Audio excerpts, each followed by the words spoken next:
Hi, Chef Micah here, Third Culture Chef. Welcome back. Tonight's episode, cheese plate. It's technically not cooking, but it's still an art of cooking. Either way, I want to keep it simple. So, I've got a chopping board here, my knife, and a baking tray. So we're going to start with our bread. The oven is heated at 225 degrees, low and slow.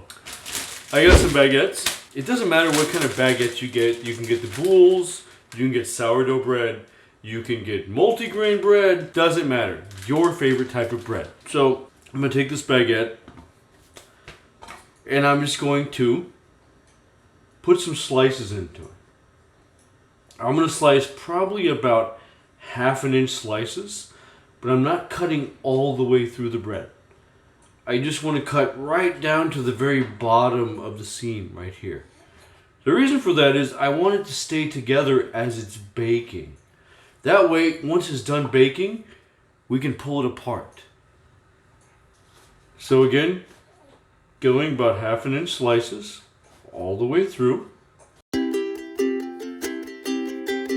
So I've got my baguette sliced here into segments. So I want to take some olive oil, good organic extra virgin olive oil. This is Californian, very fruity blend. And I'm just going to coat the top a little bit and try and get as much into those cracks and crevices as I can. And that's going to coat the bread as it bakes. So next part, I've chosen Dave's Killer Bread. Look at this guy. This is a great bread you can get from Kroger or H-E-B. It's got lots of nuts and seeds. It's got rye. It's got whole wheat. It's a beautiful organic bread that is healthy and it's not made with a bunch of fake preservatives and all that. So I'm going to take about 1, 2, 3, 5 pieces. And I'm just going to arrange it right here on the baking tray as well. So we've got our bread here. Once again, I'm going to take my olive oil, thumb over the top. I'm just going to lightly drizzle the bread.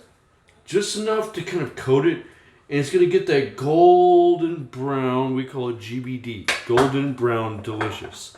It's going to have that golden brown baked look in the oven. So bread is ready to go. I always season everything, even bread. So I'm going to take some sea salt, and I'm just going to lightly season the bread a little bit.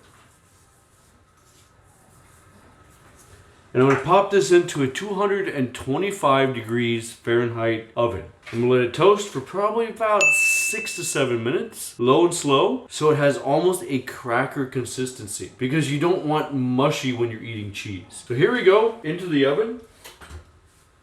We're going to go for 7 minutes. You noticed I'm only using a chopping board and a baking tray. So this chopping board is actually going to be my cheese platter. So right now what we're going to do is we're going to start building our cheese platter. We're going to start with the cheese. We have chosen Bonne Bouche, which is a soft goat cheese. It's almost like a brie, but it's a little bit softer than a brie since it's made with fresh goat's milk. You can choose any style of brie that you like.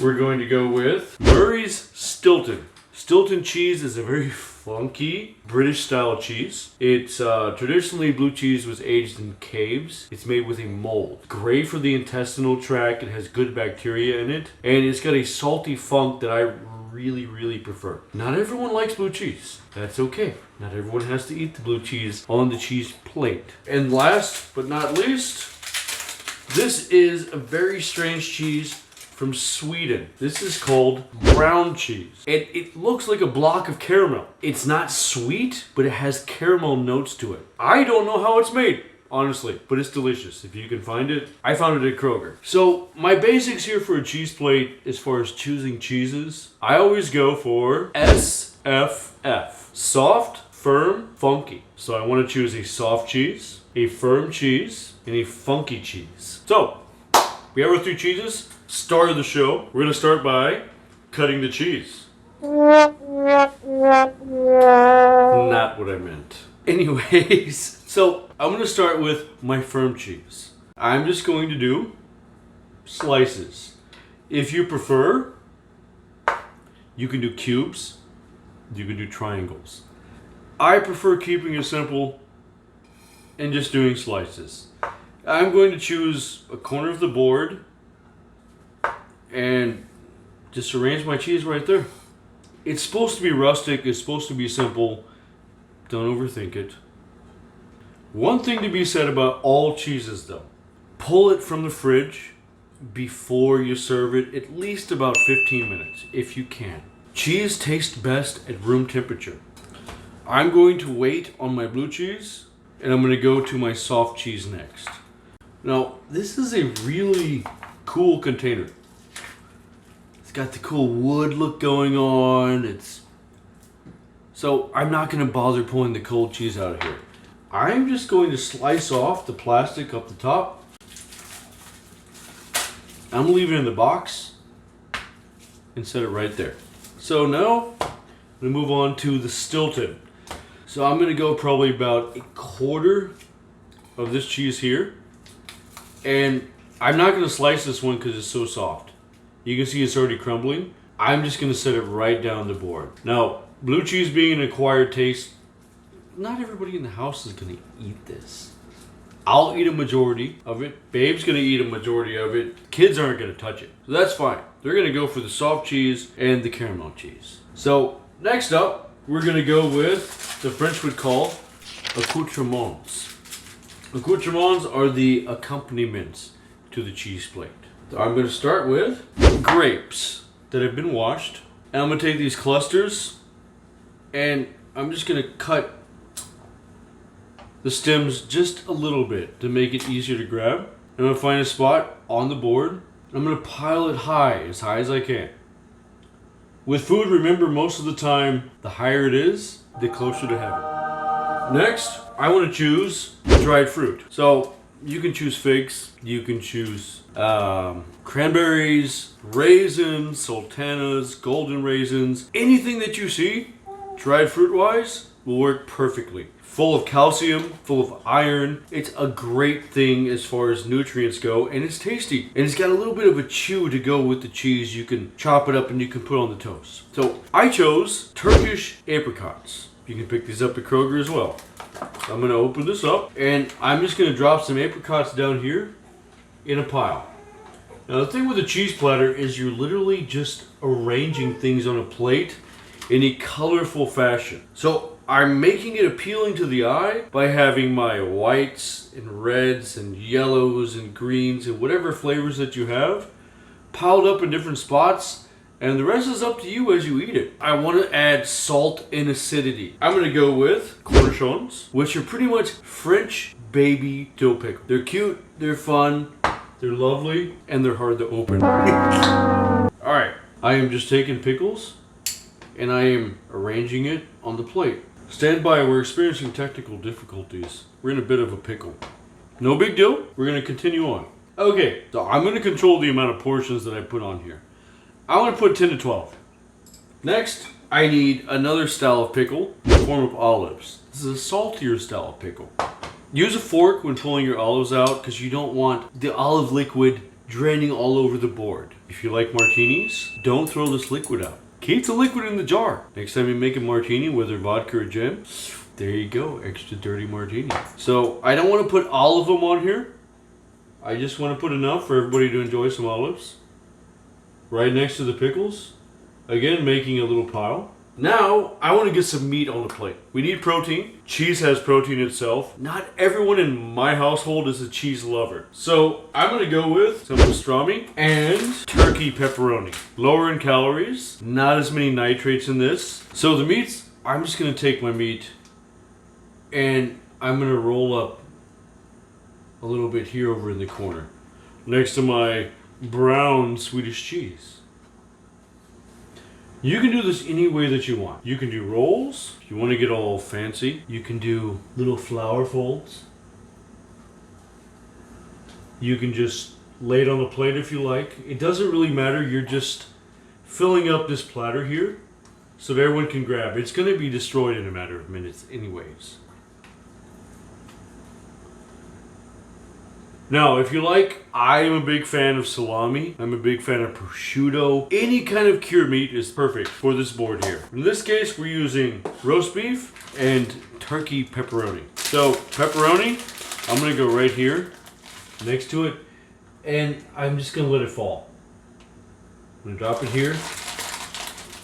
If you're making this for a large amount of guests and people are watching, I would suggest wearing gloves. Some people might be a little finicky about you touching all their food. I'm gonna take mustard. I prefer Coleman's hot English mustard. You can use Dijon, you can use grain, any kind of mustard. Mustard is just something nice to just spread on the bread, and it goes with the meat and the cheese really well, adds a little bit of tang. So I'm gonna grab a little spoon. I'm gonna get right in here, and I'm just gonna do a small dollop of mustard over here. That's more than enough mustard for now. Besides the people in my house, these are the other mixed nuts. We're gonna take these, and we're just gonna sprinkle these over here next to the olives. Again, not being too fussy, just dropping a nice little pile down. Something for everyone to grab. Now, I want to do some honey. Honey is really good for you. I've got raw wildflower honey here. I'm just gonna squeeze it right into this container. With the honey, to kind of jazz it up, olive oil infused with truffle. I've got about a tablespoon of honey right here. And I'm going to take a teaspoon of truffle oil. I'm going to just drizzle that in a little bit. I'm going to mix it through like that. And here I've got a fancy serving dish. Believe it or not, this is actually a candle holder. They make great sauce vessels. And so I'm just going to pour that honey right into here. If you're not a fan of truffle, just go with straight honey. So, cheese plate ready. Now, I'm going to put my bread on the plate. Should be toasted well pretty now. So this is what we're looking for here. Nice GBD, golden brown delicious. I'm just taking my bread, I'm dropping it right here on the cheese board. Careful with your hair, babe. And then let it fall. The extra bread, I'm just going to put right over here on an extra plate. So, there we have it. Cheese plate. Dad, what's for dinner? Come on over, sweetie. Hey, we're having a cheese plate for dinner. Dad, I don't like cheese. Look, it's not just cheese. There's bread, there's honey, there's grapes, there's fruits, there's meats. Are you telling me there's nothing on this plate that you can't eat? No. Come on, pick at it. Take a look. I'll take this. How about a green salad? Yay! Salad! All right, quick green salad to go with the cheese platter for picky people. Mixed greens. Bam, bam. Olive oil. Salted. More salt. Mr. Bossy Pants. Hey, watch it. Okay, that's good. Not too much salt. What are you doing? Stop. Stop. No. Okay. There you have it. Cheese plate, bread, picky little girl with too much salt, and a mixed green salad with olive oil. Thank you for watching. Tune in next time for Bye. something else.